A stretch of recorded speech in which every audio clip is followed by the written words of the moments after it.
아멘. 하나님께 영광의 박수 올려드립니다. 은혜의 찬양 감사합니다. 여러분들 많이 덥지요? 많이 더우면 주로 어디를 찾게 됩니까? 또 운전하시다 보면 내 차량 주차할 때 어디를 찾게 됩니까? 그늘만 찾게 되지요. 그늘이 없으면 그냥 큰일 났다 싶은 마음에 주차도 하고, 그늘이 진 주차 자리가 한 자리 있으면 아싸 하고 주차를 하게 되죠. 너무나 뜨겁습니다. 그렇죠. 근데 성경에 보니까 하나님께서 내 우편에서 그늘이 되어 주신대요. 주님이 그늘 되어 주시면 낮에 해가 밤에 달도 너를 상하게 하지 못한다 라고 말씀하셨습니다. 하나님의 그늘 되어 주시는 은혜가 있기를 축복합니다. 양옆에 분에게 인사하실 때 하나님이 그늘 되어 주십니다. 인사하실까요? 하나님이 그늘 되어 주십니다. 센스 있는 분들은 앞뒤로도 인사하네요. 다시 한번 할까요? 하나님은 그늘 되어 주십니다. 네, 그늘 되어 주십니다. 인공지능과 로봇의 시대, 인간은 어떻게 살아남을까라고 하는 주제를 가지고 카이스트 교수이신 공경철 교수님께서 강의를 하셨습니다. 이분은 2017년도에 엔젤 로보틱스라고 하는 회사를 설립했습니다. 이분은 교수이자 또 경영가인데요. 이분이 세운 이 회사는 뭐 하는 회사냐면 웨어러블 로봇이라고 하는 그것을 연구하는 사람, 장애인과 환자를 실제로 사용할 수 있는 제품을 만드는 회사가 엔젤 로보틱스입니다. 그래서 다리가 불편한 사람, 보행이 어려운 사람을 위해서 로봇을 만들어 그에게 입혀서 로봇의 도움으로 걷도록 하는 기술을 연구하는 사업이지요. 이 연구물을 가지고 4년마다 올림픽이 열리게 되는데 이것이 바로 사이 베슬론 대회라고 합니다. 우리나라는 2020년도, 2024년도 금메달을 차지할 정도로 실력이 있는데요. 앞에 사진에 보시면은 4년마다 열리는 사이 베슬론 대회가 나오죠. 이 외국 남성분이 다리 한쪽이 불편하신데 로봇을 끼워서 이렇게 걷는 시연을 하기도 하고요. 다음으로 나오는 두 사진은 우리나라 선수입니다. 이 사람이 하반신이 마비가 된 사람입니다. 마비가 된 사람인데 공경철 교수님 또 그 회사의 도움을 받아서 직접 입어보고 이렇게 시합에 나가서 이렇게 쭉 하고 있는 모습이에요. 근데 여러분, 이게 세계 최초 장애인 로봇 올림픽 대회에 나갔는데 우리나라가 결승점 직전 로봇을 착용했던 이 하지마비 장애인 선수가 중심을 잃어버리고 넘어질 위기에 처했습니다. 아까 막 열심히 걷는 사람이 있죠? 탁 걸려서 뭔가 넘어질 것 같은데 옆에 사람이 막 붙잡아주는 그 상황에서 이것을 본 개발자는 전 세계 카메라가 주시하는 상황에서 이젠 끝났다라고 절망했습니다. 수년째 수고하고 애써서 이 기계를 만들어 착용을 하고 달리다가 걷다가 이제 넘어질 뻔하면서 끝났다, 이번 대회는 망쳤네, 이런 마음이 들었습니다. 절망까지 했지요. 하지만 장애인 선수가 좌절하지 않고 다시 일어나서 뚜벅뚜벅 걸음을 내딛게 되었는데요. 선수는 끝까지 완주하겠다는 의지를 가지고 계단을 오르내리며 한 걸음씩 나아갔습니다. 관중들은 해설진은 등수와 상관없이 인간의 한계를 극복해 나가는 모습에 깊이 감동하였습니다. 관중석에서는 선수의 발걸음 하나하나에 맞춰 기립박수가 터져 나왔습니다. 이 사건을 통해서 공경철 교수님, 개발자는 큰 깨달음을 얻게 되었습니다. 망쳤다라고 생각했는데 망친 것이 아니었습니다. 사람들이 진정으로 원하는 것은 무조건 완벽한 성공만은 아니다라고 하는 것을 깨닫게 되었습니다. 오히려 진정한 공감과 감동은 한계 상황에 맞닥뜨렸을 때 기술과 사람이 합심해서 위기를 함께 극복해 나가는 과정에서 사람들이 감동을 받는구나, 사람들이 도전을 받는구나, 이것을 깨닫게 되었다는 것입니다. 그러고 보면 야곱의 인생은 완벽한 인생이 아닌 확실히 망친 인생 같았었습니다. 그의 아버지와 형님을 속이게 되면서 어머니와 남편의 관계도 나뉘어지고 아버지와 자식 관계도 나뉘어지고 형이 동생을 죽이려고 하자 달아나게 되는 도망자 신세, 처량한 신세, 거의 거지의 모습으로 삼촌집까지 오게 되었죠. 그러고도 매인 상태에서 노동을 해야 되는 근로자, 노동자, 매여 있는 입장이었습니다. 가진 것도 없고 내일도 없고 어디 자신할 만한 것들이 하나도 없는 상황. 이 상황이 어쩌면 야곱의 처지, 망친 인생 같아 보였습니다. 근데 여러분들 잘 아시다시피 야곱의 인생이 망했습니까? 끝이다 라는 생각이었는데 끝났습니까? 끝나지 않았죠. 망치지 않았죠. 왜 그렇습니까? 야곱이 알든 모르든 그의 인생에 흐르고 있는 하나님의 섭리, 내가 너와 함께 할 거고 내가 너를 지킬 거고 내가 너에게 자손과 땅을 줄 거고 이 약속을 다 이룰 때까지 너를 떠나지 않을 거다라고 하는 베델의 약속이 있었는데 그 약속이 여전히 망하지 않았던 야곱에게 계속해서 임하고 있었던 것입니다. 그러니까 야곱의 인생은 끝난 인생이 아니었던 거죠. 앞서 야곱은 라반의 노동 제안을 받고 라헬을 얻기 위해서 7년 동안 일하기로 계약서에 사인을 했습니다. 당시의 사람들은 아내를 데려오기 위해서 처갓집에 결혼 지참금을 내줘야 되는데 노동자가 몇 년 정도 일하는 것이 기준이었다고요? 지난주 제가 한 주밖에 안 지났어요. 그때의 노동자들이 몇 년 정도 근무해야 노동해야 아내 처갓집에 지참금을 주고 아내를 데리고 온다고요? 3년에서 4년이라고 그랬습니다. 근데 오늘 야곱은 라반과의 계약서에 도장을 찍고 사인할 때 몇 년을 일하겠다라고 결단했지요? 서야겠지요? 7년입니다. 그럼 여러분 3, 4년보다 갑절을 일하기로 한 거죠. 야곱은 왜 그랬을까요? 야곱은 왜 2배나 갑절이라 되는 기간 동안에 수고한다라고 사인을 했을까요? 이유가 뭘까요? 전문 용어로 이런 표현이 있습니다. 뿅 갔다. 누구에게 뿅 갔을까요? 라헬에게 뿅 갔기 때문에 7년에 분명히 땀 흘리는 수고가 있었을 것이에요. 그렇지만 며칠처럼 지나갔다. 그 여인만 바라보면서 견디어내었다. 근데 오늘 여러분 본문의 시작에 보시면은 이제 7년이 그냥 지나갔어요. 우리는 그냥 한 구절 사이에 약속한 이후에 그 다음 구절이면 이제 7년이 다 돼서 우리는 참 쉽게 생각하지만 여러분 이 구약 성경은 특별히 이야기체로 되어져 있는 이 구약 성경은 이 모든 내용을 줄인 것입니다. 여러분들 어저께 어떻게 사셨어요? 한번 써보세요 하면 여러분들 한 3줄, 4줄밖에 못 쓰십니다. 그런데 24시간을 보냈습니다. 얼마나 이 시간을 보내면서 많은 사건과 사연과 만남이 있었습니까? 생각이 있었습니까? 근데 쓰면 얼마 안 되죠. 근데 이 7년의 시간도 한 절 차이지만은 땀 흘리고 수고하여 7년이 지나가게 되었고 이것을 압축해서 보여주고 있어요. 7년이 지나가게 되었고 이제는 D-Day가 되자 야곱이 자기 예비 장인을 찾아가서 요구합니다. 뭐라고 요구합니까? 21절 보시면 내 기한이 찼습니다. 누구로 달라라고 얘기하고 있죠?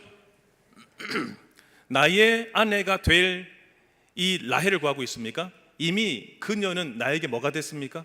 내 아내가 돼버렸어요. 내 아내를 나에게 주세요 라고 당당하게 요구하고 있습니다.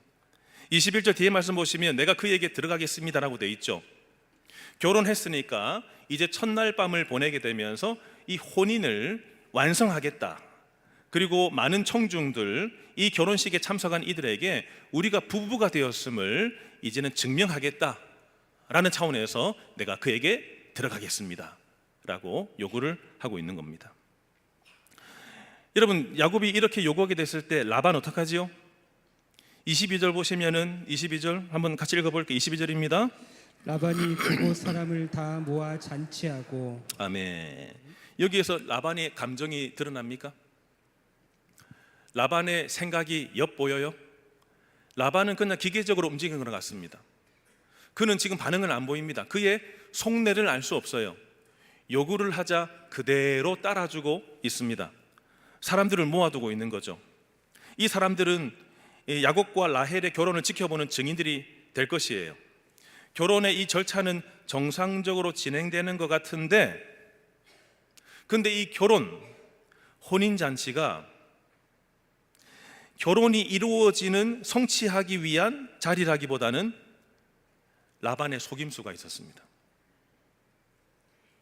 내가 요구한 대로 장인이 다 해주고 있어요. 결혼식 거행하고 사람들 불러 모으고 잔치하고 포도주 마시고 진행하고 있어요. 야곱은 기다렸겠죠. 이제 결혼했네. 이때 당시에 유다인들의 결혼 기간은 7일 한 주간이었기 때문에 이제 첫날이 이제 시작이 된 겁니다. 막 기대하면서 결혼 진행 중에 있는 거죠. 근데 라반은 속임수를 씁니다. 약속이 이루어져야 될 그 자리에 속여내는 장치로서 결혼식을 진행하고 있어요. 마침내 저녁이 되었어요. 술과 어둠, 축제의 소란스러운 분위기 속에서 라반이 신부를 야곱에게 데려가고 있습니다. 근데 너무나 이상하리만큼 라반은 아무렇지도 않게 누구를 데려가고 있죠? 다시 한번 볼까요, 여러분? 지금 라반과 계약할 때 7년 수고하겠습니다. 뿅 가서 누구를 요구했죠? 그러면 그 외삼촌이 누구 준다고 그랬어요?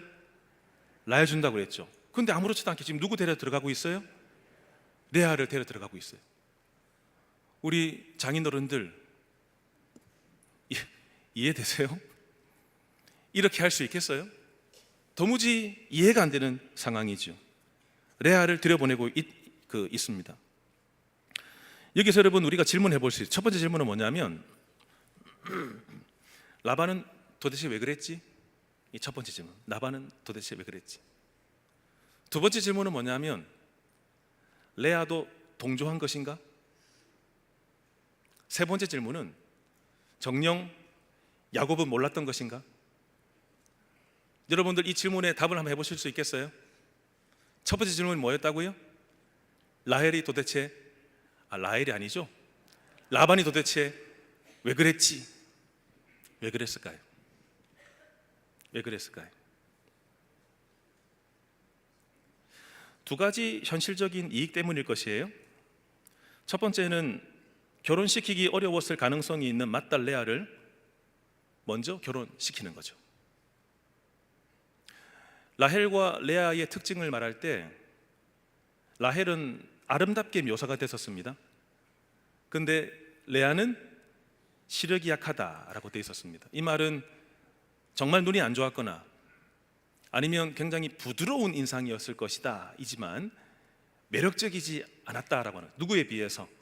라헬에 비해서 매력적이지 않았다는 것입니다. 우리로 생각하면은 아이고 둘째가 먼저 갈 수 있지.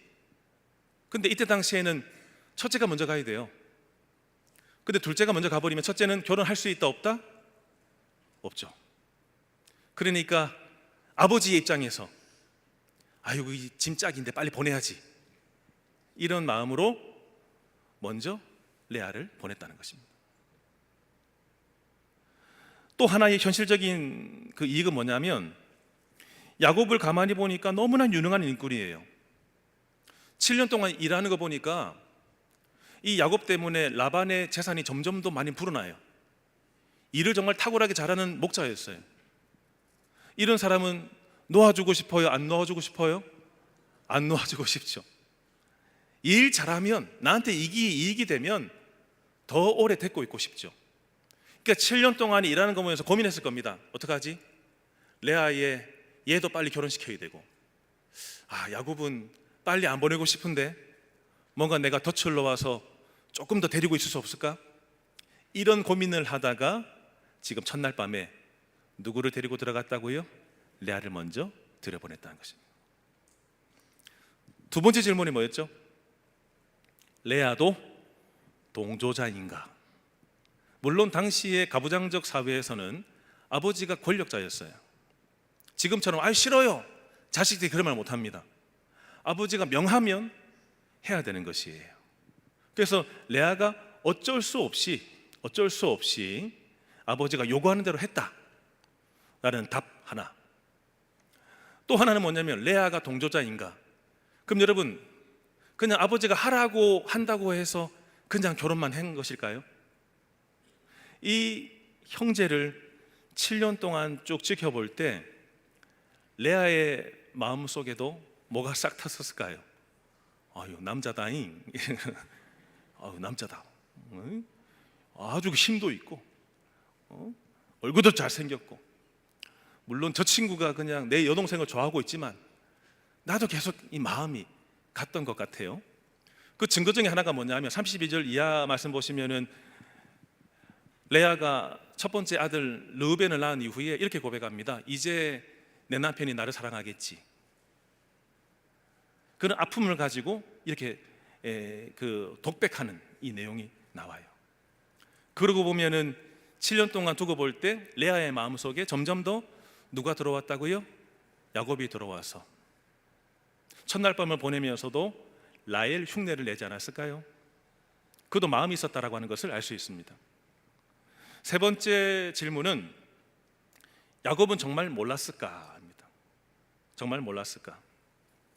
25절 보시면은 아침에 눈 떠 보니까 레아였어요. 여기서 보니라는 단어는요, 야곱이 충격받았음을 나타내는 단어입니다. 그럼 내가 알았으면 충격받아야 안 받아요? 안 받죠. 내가 몰랐으니까, 속았다고 생각하니까 충격을 받게 되는 거죠. 밤이 어두웠습니다. 술 기운에 취했습니다. 그때 당시에 신부는 베일로 얼굴을 가리고 있었습니다. 라반은 신뢰했을 것이에요. 레아는 침묵하고 있었어요. 그러니까 야곱은 알아채지 못했을 것입니다. 아침이 되자 야곱이 열을 받아서 그의 외삼촌 장인을 찾아가게 됩니다. 그리고 이렇게 따져 묻고 있죠. 25절 다시 보시면 25절 같이 읽어볼까요? 야곱이 아침에 보니 레아가 라반에게 이르되 외삼촌이 어찌하여 내게 이같이 행하였나이까? 내가 라헬을 위하여 외삼촌을 섬기지 아니하였나이까? 외삼촌이 나를 속이심은 어찌 됨이니까? 아멘. 자, 성도 여러분, 25절을 보면서 이상하다, 지난번에 보았던 장면이 똑같이 보이네 라고 하는 내용이 있습니까? 우리가 영화를 볼 때 후반부로 쭉 접어들게 되면 저 내용은 어디와 겹치는데 라고 하는 전반부의 내용이 있어요. 그처럼 25절이 겹치는 내용이 있어요. 야곱의 외침을 한번 들어보세요. 외삼촌, 어째서 나에게 이렇게 행하셨습니까? 외삼촌이 나를 속이심은 어찌 됨이니까? 라고 항의하면서 외쳤을 것이에요. 여러분, 이 외침 어디서 많이 본 것 같지 않습니까? 자기가 지금 속았지만 야곱은 예전에 누구를 속였죠? 아버지를 속였었죠.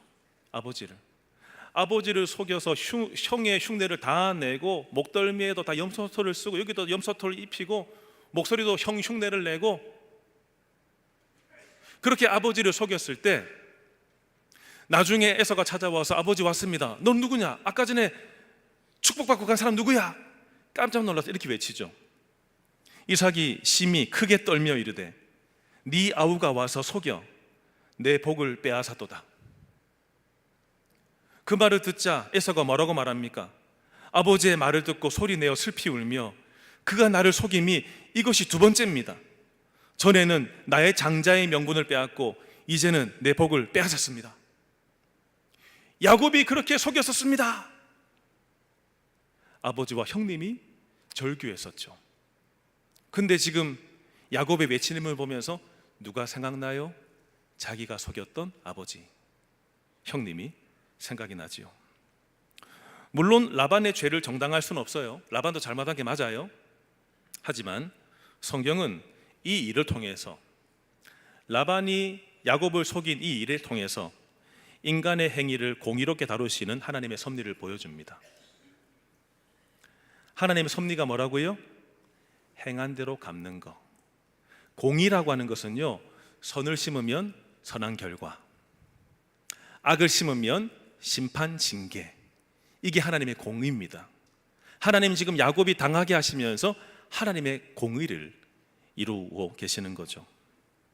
사람의 죄는 결코 관계 속에서 사라지지 않습니다.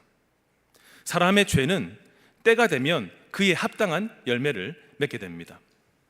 이것에 대해서 갈라디아서 6장에서 사도 바울이 뭐라고 말씀했죠? 같이 한번 읽어볼까요? 사람이 무엇으로 심든지 그대로 거두리라. 다시요. 사람이 무엇으로 심든지 그대로 거두리라. 아멘. 이게 말씀의 원리입니다. 내가 행한 대로 갚아주시는 공의로우신 하나님. 그래서 예수님도 말씀하셨습니다. 산상수훈을 통해서 네가 비판받지 않으려면 남을 어떻게 하지 말라고요? 비판하지 마라. 네가 헤아림을 받지 않기 위해서 너도 헤아리지 마라. 그렇게 말씀을 하셨습니다. 베드로가 칼을 가지고 말고의 길을 잘라냈을 때 예수님이 그 칼을 치우라고 그랬습니다. 칼을 쓴 자는 칼로 망한다고 하셨습니다. 바로 그것이 공의죠, 공의. 하나님의 공의가 이루어지는 겁니다. 속임수로 자신이 원했던 것을 얻었던 야곱, 이제는 다른 사람의 속임수를 통해서 자신이 지금 어떤 방식으로 살아왔는지 비로소 깨닫게 되었습니다. 이것이 고난의 학교의 유익입니다. 거기 들어가 봐야 거기에서 비로소 내가 어떻게 살아왔는지를 거울 삼아 알게 됩니다. 나눈 놈 위에 누가 있다고 그랬어요? 붙어 나눈 놈이 있다고 그랬죠? 그래서 파리가 어디 갔다고요? 파리 갔다. 프랑스 파리에 갔다. 어디에 붙어서? 비행기에 붙어서. 그래서 나눈 놈 위에 누구라고요? 붙어 나눈 놈이 있어요. 나눈 놈이 야곱이었어요. 붙어 나눈 놈이 라반이죠. 그에게 호되게 당하게 되면서 그가 어떤 짓을 해왔는지 뒤늦게 깨닫게 되었을 것입니다. 하나님의 징계는 자녀를 버리기 위함이 아니에요. 심판하시기 위함이 아닙니다. 하나님의 징계는 다시 그 사람을 바르게 세우고 되찾기 위한 사랑의 훈련입니다. 그러므로 라반과 같은 사람을 만났다면, 부당하고 어려운 일을 당했다면 돌아봐야 됩니다. 그 순간에서도 고난의 학교에서 하나님의 뜻이 이루어지기를 바라며 기다릴 필요가 있는 거죠. 하나님은 이렇게 그 사건을 통해서 주님의 사람으로 만드셨습니다. 야곱의 항의를 받자 라반이 정말 얼굴이 철판 깔았습니다. 아무런 감정의 요동도 없이 이렇게 말합니다. 26절에 라반이 뭐라고 답하죠? 우리 지방에서는 언니보다 아우를 먼저 주는 법이 없다. 이렇게 답했습니다. 우리 사위분들, 장인이 이렇게 말한다면 어떠시겠습니까? 속 터지는 소리죠. 만약에 이런 법이 없으면 언제 미리 얘기해 줘야 됐습니까? 계약할 때 7년 수고하면, 근데 너가 라헬을 바라지만 우리 이 지방에는 첫째가 먼저 가야 돼. 먼저 그 얘기를 하면서 협상을 벌여야 했습니다. 근데 이제 모든 일이 다 터지고 나자 그렇게 말하는 거죠. 관습 때문에 어떻게 할 수가 없어 라고 답을 하고 있는 겁니다. 라반은 관습을 이야기하고 있지만 우리는 다 압니다. 정말 관습 때문에 레아를 먼저 들여보냈을까요? 아니요. 관습을 말하지만 그 내심 뭘 바랬습니까? 욕심입니다. 욕심. 얘를 조금 더 둬야 되겠다, 더 일하게 만들어야 되겠다라고 하는 자기의 이 기획 속에서 이 관습을 이야기하고 있는 겁니다. 이것을 가지고 뭐라고 말하고 있냐면 포장한다, 합리화시킨다 라고 할 수 있습니다. 성경에서의 포장하는 것과 합리화시키는 내용이 곳곳에 나옵니다. 여러분들 어떤 사건이 좀 떠오르십니까? 포장하는 사건, 합리화시키는 사건. 내 속은 안 그러면서 그런 척하는 거, 뭐가 떠오르죠? 먼저는 사울 왕이 생각나지 않으세요? 사무엘이 사울 왕한테 명령을 했지요. 너 반드시 아말렉 진멸해야 돼 라고 했는데 전쟁에 나가서 승리하고 다 죽이려고 했는데 가만히 보니까 너무 좋은 것들이 많아요. 너무 가축도 좋아요. 그래서 자기 욕심이 생겨서 다 감춰두었었죠. 그런데 사무엘이 와서 물어보니까 막 이렇게 짐승 소리가 나잖아요. 그때 막 다그치고 혼내키니까 사울 왕이 뭐라고 답했죠? 제가 갖고 싶어서 가진 것이 아니라 하나님께 예배 드릴 때 드리려고, 내가 제사 때 쓰려고 이 좋은 것 놔뒀습니다 라고 답을 했습니다. 사실입니까? 아닙니까? 아니죠. 합리화시킨 겁니다. 모세가 하나님 만나고 십계명 받기 위해서 산에 올랐을 때 아론에게 그의 백성들을 맡겼었습니다. 모세가 오랫동안 내려오지 않자 백성들은 걱정이 됐습니다. 하나님은 눈에 안 보이고 또 눈에 보이던 지도자는 안 보이고, 그러다 보니까 눈에 보이는 하나님 만들자라고 해서 금을 다 모아서 그것을 가지고 금송아지를 만들었습니다. 녹여서. 그때 모세가 와서 또 혼내키고 다그치니까 아론이 뭐라고 회피하며 뭐라고 변명했지요? 여기 있는 백성들이 악해서 그랬습니다. 그리고 희한하게 금을 모아서 저기 그냥 녹인다고 던져넣었더니 그냥 금송아지가 만들어져 튀어져 나왔습니다. 이렇게 답을 했습니다. 이것도 합리화 시킨 거죠. 빌라도도 예수님을 십자가에 내어놓으면서 자기 손을 씻으면서 회피했습니다. 바리새인들도 부모님에 대한 효를 하지 않고 책임을 감당하지 않고 부모님에게 해야 될 책임을 하나님께 드렸습니다. 고르반, 하나님께 드렸습니다 핑계를 대면서 부모님을 공개하지 않았습니다. 거기에 대해서도 이것도 포장한 거, 이것도 합리화 시키는 거죠. 여러분, 사울만 그랬을까요? 아론만 그럴까요? 바리새인들만 그렇습니까? 여러분들은 전혀 안 그런 것처럼 듣고 계시는데 여러분들은 포장하신 적 없으세요? 합리화시킨 적 없으세요? 부정직함에 대해서 뭐라고 답을 해오고 계셨죠? 정직하지 못할 때 여러분들은 뭐라고 답하셨습니까?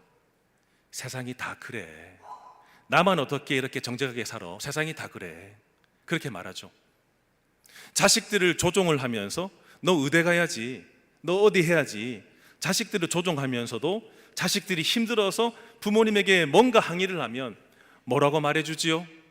다 너 잘 되라고 하는 거야. 이것도 포장이죠. 이것도 합리화 시키는 거죠.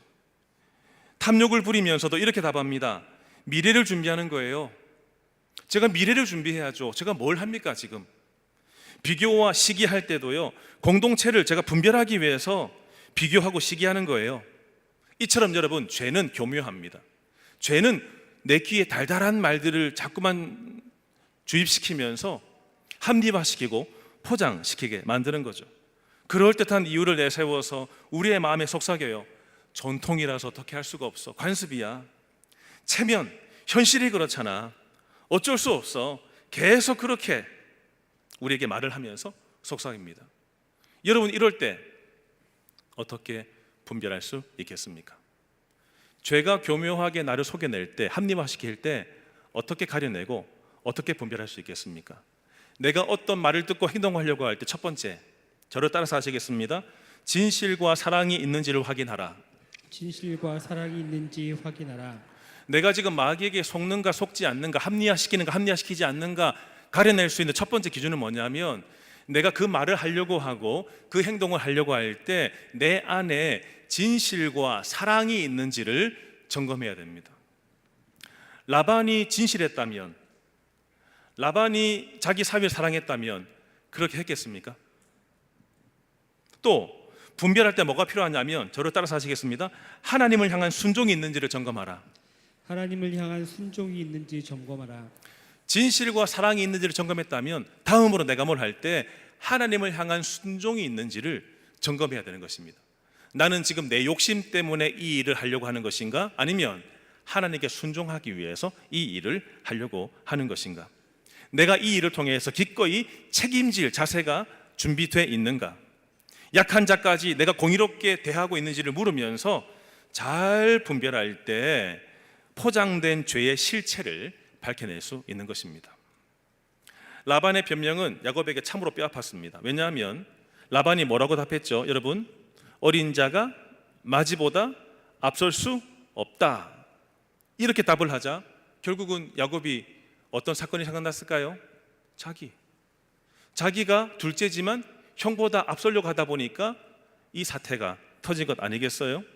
자기의 과거를 돌아보게 한 거죠.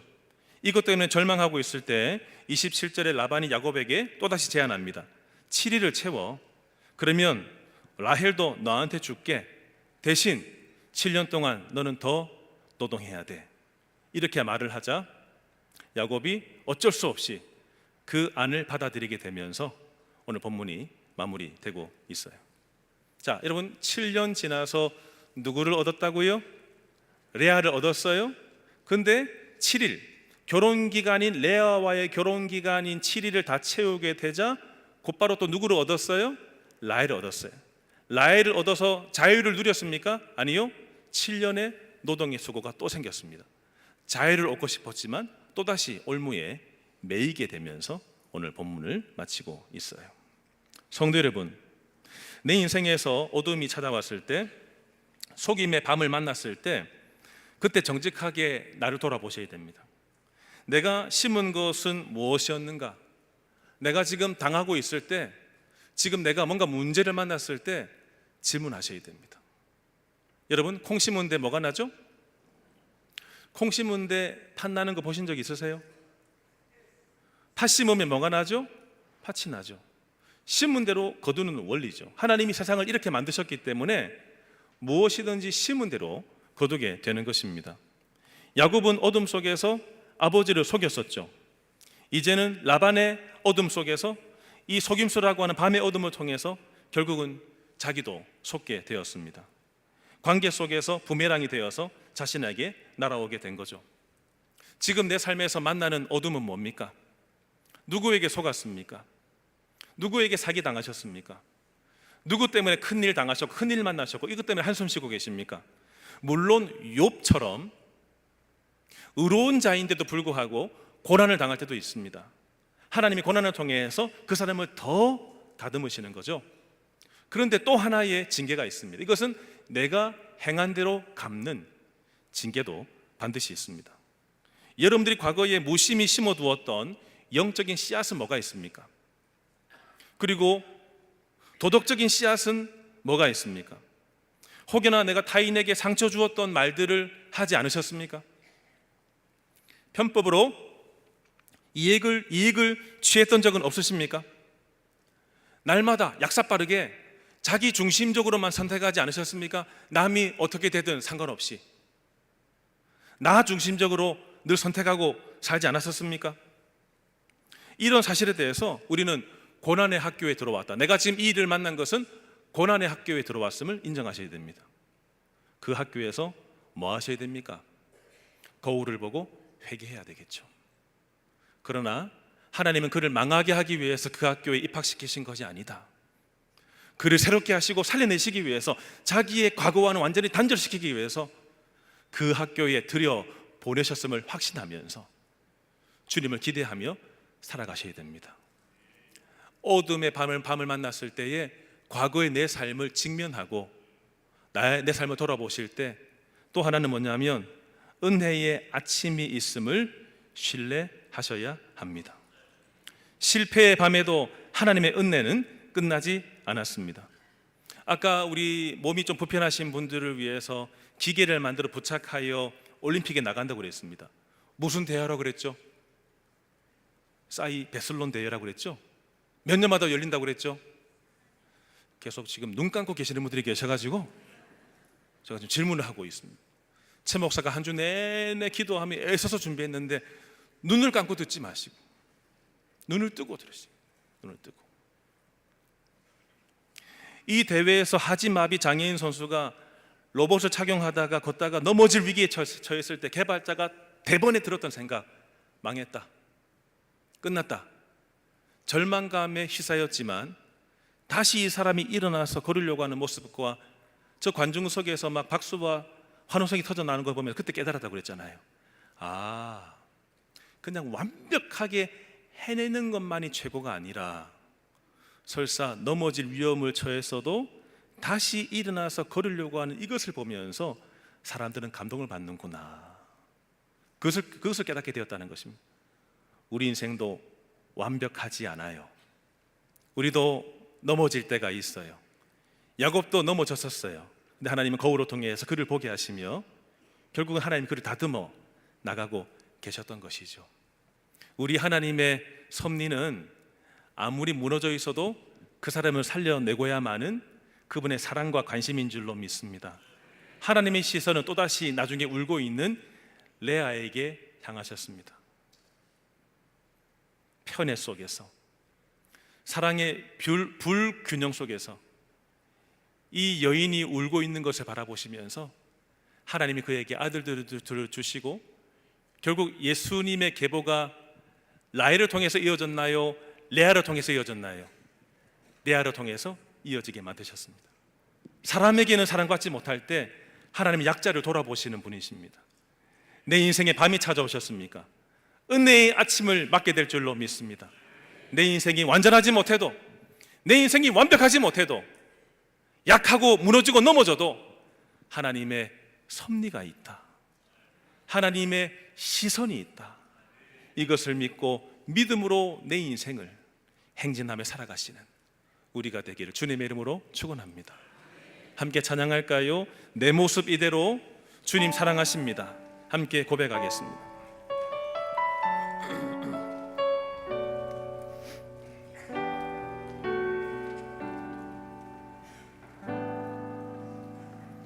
내 모습 이대로 사랑하시네,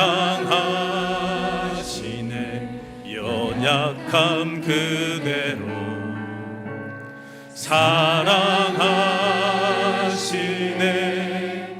나의 모든 발걸음 주가 아시나니 날 인도하소서. 내 모습 이대로, 내 모습이 주님 사랑하십니다. 사랑하시네, 연약함 그대로 사랑하시네. 나의 모든 발걸음 주가 아시나니 날 인도하소서. 주의 날개 아래, 주의 날개 아래 거하는 것, 주의 임재 안에, 주의 임재 안에 거하는 것, 나의 가장 큰 소망, 나의 가장 큰 은혜, 주와 함께 동행하느니. 주의 날개 아래, 주의 날개 아래 거하는 것, 주의 임재 안에, 주의 임재 안에 거하는 것,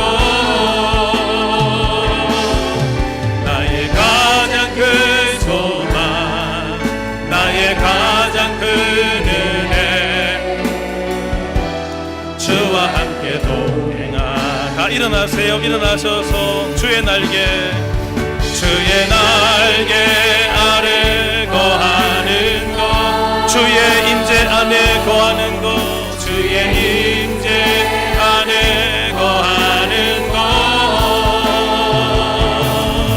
나의 가장 큰 소망, 나의 가장 큰 은혜, 주와 함께 동행하느니. 주의 날개 아래 거하게 하소서. 주의 날개 아래 주님의 임재 가운데 거하게 하소서.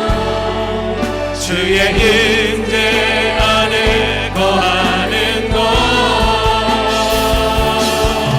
나의 가장 큰 소망, 나의 가장 큰 은혜, 주와 함께 동행하느니. 나의 가장 큰, 나의 가장 큰 소망, 나의 가장 큰 은혜, 주와 함께, 주와 함께 동행하느니. 하나님이 나를 어떤 상황에 놓아두셨나요? 혹시 하나님의 고난의 학교에 들어가신 분, 입학하신 분 계시지 않으세요? 한 학기 끝나서 빨리 나오고 싶은데 또다시 하나님께서 학년 올라가면서 또다시 거기에 나를 두고 계신 것 아니세요? 하나님이 회개하면 또 나오게 하셔서 다음 단계로 이동시키시는데 내가 거울 삼아 돌아보지 못하고 그 사람 때문에 원망하고 불평하고 이렇게 하면서 계속 거기에 머물러 계신 것 아니세요? 빨리 인정하고 내가 과거에 뭐 했는지를 돌아본 이후에 빨리 인정하고 회개하고 다음 단계로 나아가야 되지 않을까요? 이 시간 기도합시다. 하나님, 내가 심고 있는 죄악의 씨앗을 정직하게 보고 회개하게 하여 주시옵소서. 그러나 그것이 끝이 아니라 실패의 밤에도 아침에 눈 떴을 때 하나님의 은혜의 아침을 맞게 하여 주시옵소서. 같이 기도하겠습니다. 하나님 아버지, 오늘도 고난의 학교에 들어가 있는 우리 자신을 바라보게 됩니다. 누군가를 만나서 어떤 상황에 놓이게 되면서 하나님은 나에게 거울 삼아 나의 과거를 보게 하십니다. 과거에 뿌려두었던 말이 뭐가 있는가? 과거에 뿌려두었던 인간관계가 무엇이 있는가? 과거에 뿌려두었던 내 욕심이 무엇이 있는가? 내 자아를 위해서, 내 욕심을 위해서 버렸던 일들이 무엇이 있는가? 심은 대로 거둘 것이다. 심은 대로 거둘 것이다. 내가 무엇을 하든 하나님 거울 삼아 나를 보게 하시는 것입니다. 이 고난의 학교에서 하나님을 보게 하여 주시옵시고, 아버지 회개하게 하여 주시옵시고, 돌이키게 하여 주시옵시고, 내가 이 아픔과 절망 속에서 나를 구원해내시고 살려내신 하나님을 만나게 하여 주시옵소서. 절망의 밤과 속임의 밤을 만났지만 은혜의 아침이 오게 하실 줄로 믿습니다. 은혜의 아침을 보게 하여 주시옵소서. 주의 성도들이 아침에 눈 떴을 때에 여전히 하나님의 은혜가 흘러내리게 하여 주시옵시고, 나를 구원하시고 나를 살려내시며 은혜 가운데 나를 세워주신 하나님, 그 좋으신 하나님, 하나님의 선하심과 하나님의 인자하심을 바라보게 하여 주옵시고, 모든 순간들마다 은혜 가운데 거하게 하여 주옵소서. 주의 날개 아래에, 주의 날개 아래 거하는 것, 주님의 임재 아래에, 주의 임재 안에 거하는 것, 나의 가장 큰 소망, 나의 가장 큰 은혜, 주와 함께 동행하느니 주님의 날개 안에 거하기 원합니다. 무너진 내 상태에서 하나님의 임재 안에 있기를 바랍니다.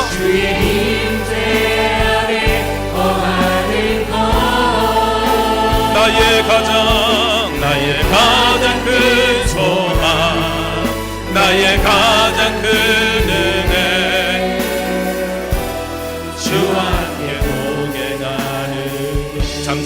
잠잠하게 나의 가장 큰 소망, 나의 가장 큰 소망, 나의 가장 큰 은혜, 주와 함께 동행하느니.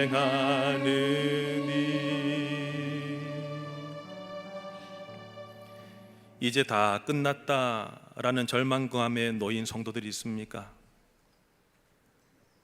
큰 깨달음을 얻게 하여 주시옵소서.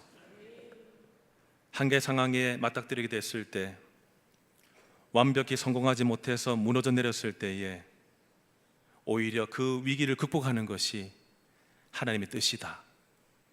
이 사실을 꼭 명심하게 하여 주시옵시고, 하나님의 시선이 야곱에게 있었듯이, 하나님의 시선이 소외당한 레아에게 있었듯이 밤이 지나면 반드시 은혜의 아침이 올 줄로 믿습니다. 하나님의 선하심과 신실하심에 의지하여 살아가게 하여 주옵소서. 지금은 우리 주 예수 그리스도의 은혜와 하나님 아버지 사랑하심과 성령의 인도 교통 충만하심이 내가 과거에 심었던 죄악의 씨앗이 있다면 현재 위기 속에서 그것을 직면하고 거울 삼아 보며 회개하고 실패의 밤에도 하나님의 은혜를 붙들며 은혜의 아침을 맞게 되기로 간절히 소망하시는 사랑하는 주의 백성들 머리 위에와 가정과 삶들과 자녀 위에와 오늘 등록하신 박동섭 성도님 위에 영원히 함께 있을지어다. 아멘.